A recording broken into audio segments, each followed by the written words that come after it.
ఇక నాచారంలో రోడ్లపై వరద నీరు భారీగా చేరింది. దీంతో నాచారం మౌలాలి రోడ్డును అధికారులు మూసివేశారు. నాలాలు నోళ్లు తెరుచుకున్నాయి. వరద నీటిలో చిక్కుకున్న ఓ ట్రాలీ ఆటోను బయటికి తీసుకొచ్చేందుకు వెళ్లిన ఓ వ్యక్తి నాలాలో పడిపోయాడు. వెంటనే పక్కన ఉన్న వ్యక్తులు అతన్ని కాపాడారు.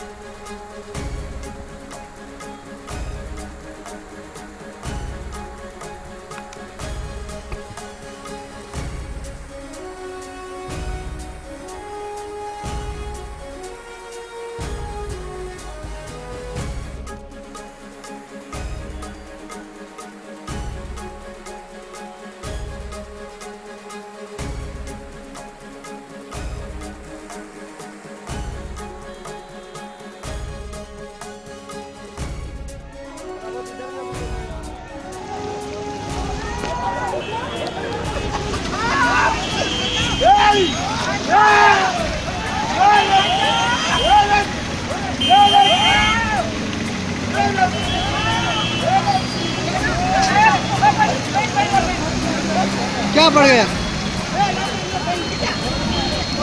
कौन?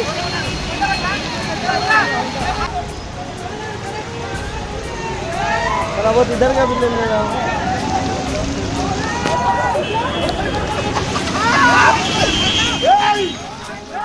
నాచారంలో రోడ్లన్నీ నీట మునిగాయి.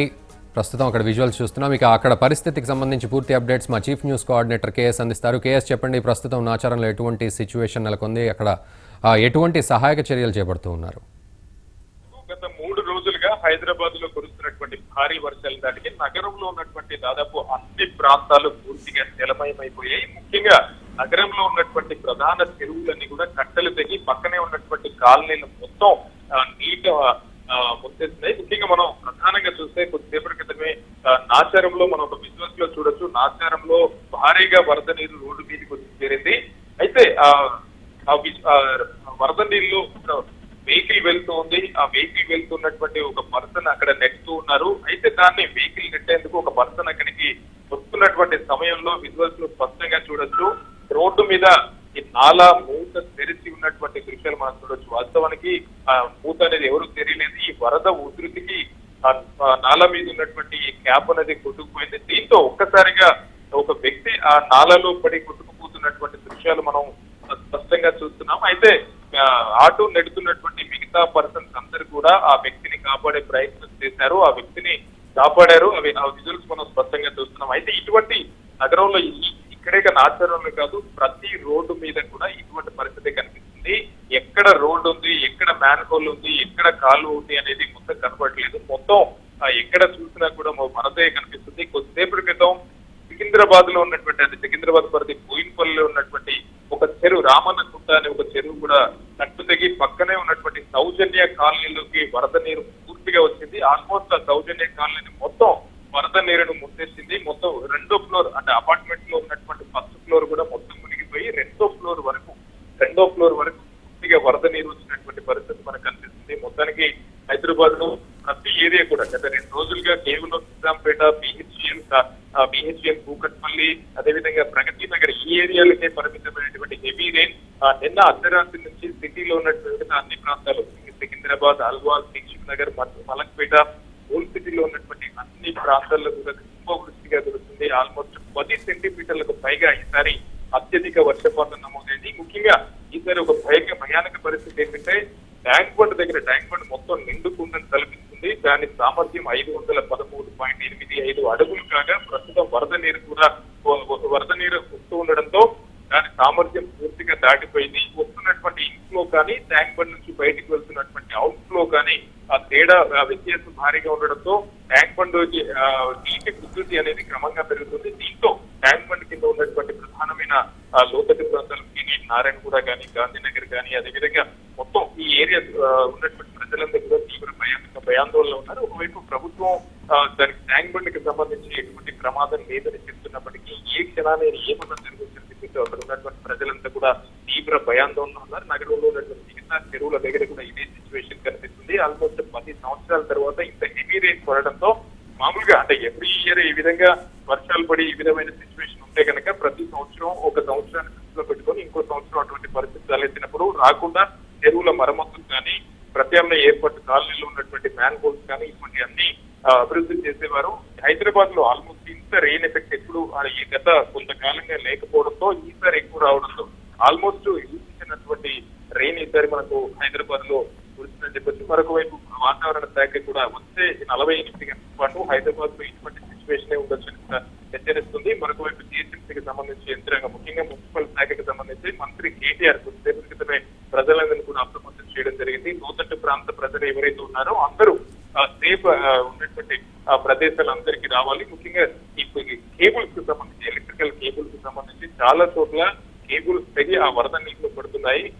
ఎల్బీ నగర్ లో కూడా తాజాగా ఒక సంఘటన జరిగింది. పవర్ లేకపోవడంతో పెద్ద ప్రమాదమే తప్పిందని చెప్పొచ్చు. మరొక వైపు లోతట్టు ప్రాంతం ఉన్న వాళ్ళు సురక్షిత ప్రాంతాలకు తరలించి ఏర్పాటు చేస్తున్నారు. ముఖ్యంగా ఇటు నిజాంపేటకు సంబంధించినటువంటి చాలా ఏరియాలు గత 3 రోజులుగా వరద నీళ్లు ఉన్నాయి. ప్రస్తుతం కురుస్తున్నటువంటి భారీ వర్షాలకు ఇంకా వరద నీరు అక్కడికి వచ్చి చేరుతుంది. దీంతో అక్కడ చాలా మంది అపార్ట్మెంట్ కి సంబంధించినటువంటి ఎవరైతే నివాసం ఉంటున్నారో వాళ్ళందరూ అపార్ట్మెంట్ లో తలదాచుకున్నటువంటి పరిస్థితి. వాళ్ళకు గత 3 రోజులుగా నిత్యావసర వస్తువులు కూడా ఏమీ లేకపోవడంతో చాలా ఇబ్బంది పడుతున్నారు. జిహెచ్ఎంసీకి సంబంధించి రిలీఫ్ ప్రత్యేక బృందాలు ఏవైతే ఉన్నాయో అవన్నీ ఎప్పటికప్పుడు ఈ రోడ్లపైకి వచ్చినటువంటి వరద నీరుని క్లియర్ చేసే పనిలో ఉన్నప్పటికీ ఈ హెవీ కురిసినటువంటి రెయిన్ ప్రత్యామ్నాయ చర్యలకు తీవ్ర అంతరాయం కలిగిస్తుంది. మొత్తానికి హైదరాబాద్ లో చూసిన చెరువులు కల్పించే విధంగా వరద నీరంతా రోడ్ల మీదకి వచ్చేసే పరిస్థితి చాలా భయానకంగా ఉంది. ప్రజలందరూ మాత్రం తీవ్ర ఇబ్బందులకు గురవుతున్నారు, చాలా భయపడుతున్నారు కూడా. మొత్తానికి ఈ పరిస్థితి అంతా తగ్గరించాలంటే మరొక 48 గంటలు ఇప్పటికే హెచ్చరిస్తున్నారు.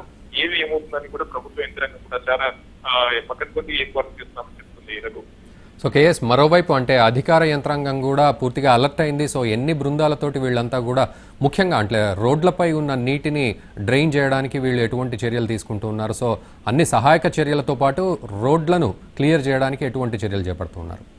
రఘు, అది ప్రస్తుతం జిహెచ్ఎంసీకి సంబంధించి 90 రిలీఫ్ బృందాలు ఉన్నాయి. అదేవిధంగా జిహెచ్ఎంసీతో పాటు మరొక వైపు జలమండలికి సంబంధించినటువంటి ఎమర్జెన్సీ బృందాలతో పాటు హెచ్ఎంసీకి సంబంధించినటువంటి బృందాలు ఇవన్నీ కూడా ఉన్నాయి. అంటే ప్రస్తుతం 3 రోజులుగా కురుస్తున్నటువంటి వర్షాల దాటికి ఈ ప్రత్యేక బృందాలన్నీ కూడా నిరంతరం 24 గంటలు ప్రస్తుతం హైదరాబాద్ రోడ్ల మీదనే శ్రమిస్తున్నాయి. ఎక్కడ ఎటువంటి అంటే వాటర్ జామ్ అయినా, ఇక్కడ కాలనీలో వరద నీరు చేరినా కూడా ఇమీడియట్లీ జిహెచ్ఎంసీ ఒక కాల్ సెంటర్ నెంబర్ ని ప్రత్యేకంగా ఏర్పాటు చేసింది. దానికి కాల్ చేసి ఎక్కడైనా వరద నీరు వచ్చి చేరిందని ఇన్ఫర్మేషన్ ఇస్తే కనీసం ఒక అరగంట వ్యవధిలోనైనా అక్కడికి వెళ్లేందుకు ప్రత్యేక బృందాలన్నీ కూడా ఎక్కడికక్కడ సిద్ధం చేసి రెడీగా ఉన్నాయి. ప్రస్తుతం సహాయక చర్యలు కూడా ఆ విధంగానే కొనసాగుతున్నాయి. కొద్దిసేపటి క్రితం మేరకు ప్రస్తుతం ఈ కేబీఆర్ పార్క్ ఏదైతే కేబీఆర్ పార్క్ దగ్గర లోపల ఒక చెరువు ఉంది. ప్రస్తుతం అక్కడ చెరువు ఉన్న సంగతి కూడా చాలా మంది హైదరాబాద్ వాసులకు ఇప్పుడే తెలిసింది. లోపల ఒక చెరువు నిండి మొత్తం కట్ట తెగి ఈ ఎన్టీఆర్ ట్రస్ట్ భవన్ నుంచి జూబ్లీ చెక్ పోస్ట్ వచ్చే మార్గంలోకి